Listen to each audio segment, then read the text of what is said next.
Hey everyone, just wanted to talk a little bit about this issue that a lot of people have with Lexus hybrids and Priuses, the casual or the infamous rattle noise or shaking when you first start it.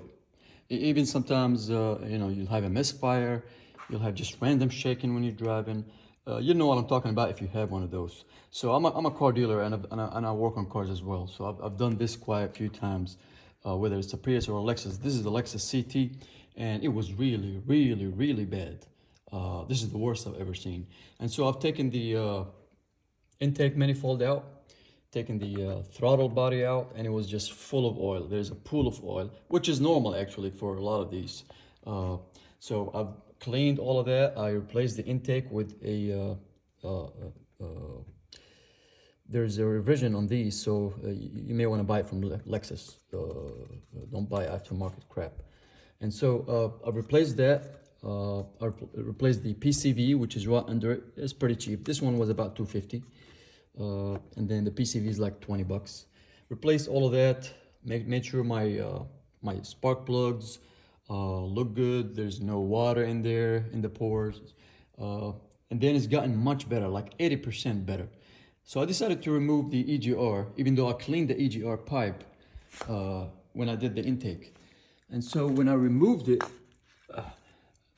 this actually after I cleaned it up, it was just ton of crap. And I'm like, it's not worth it. I'm just gonna go ahead and remove it, and I'm gonna go ahead and replace it. So I've ordered this part, and I have ordered this part, which is the cooler, the cooler. Look at that.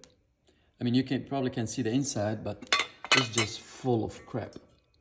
Look at all of that. And so that fixed the problem. I've taken this video before I did it, and then I was hoping that it's gonna fix it, and if it did, I was gonna post this video. And I have another video after the car was fixed and everything was good. So I just wanted to make this video ahead in case it works. I was gonna publish it, and so it did work. It's 100% better now. No more that crap. Gas mileage is amazing. So these two were about, I don't know, 300 bucks maybe. There are aftermarket ones. I just didn't want to fool with it because this is pain in the ass to remove, actually. The intake is pretty easy. And then I've added one of those, just fuel injector cleaners. That'll help as well. And so if you having one of these issues, I would just do that and just get it over with. I mean, this car has only 100,000 miles, and I'm pretty sure some people had this problem even before, maybe at 50 or 60. So it just depends on your situation. So hopefully they'll help you out. Just change the intake, change those two parts, you are good to go pretty much. And of course, clean the intake pipe, the EGR pipe right here. And that is all I've done actually. So hopefully that will be helpful to some of you guys.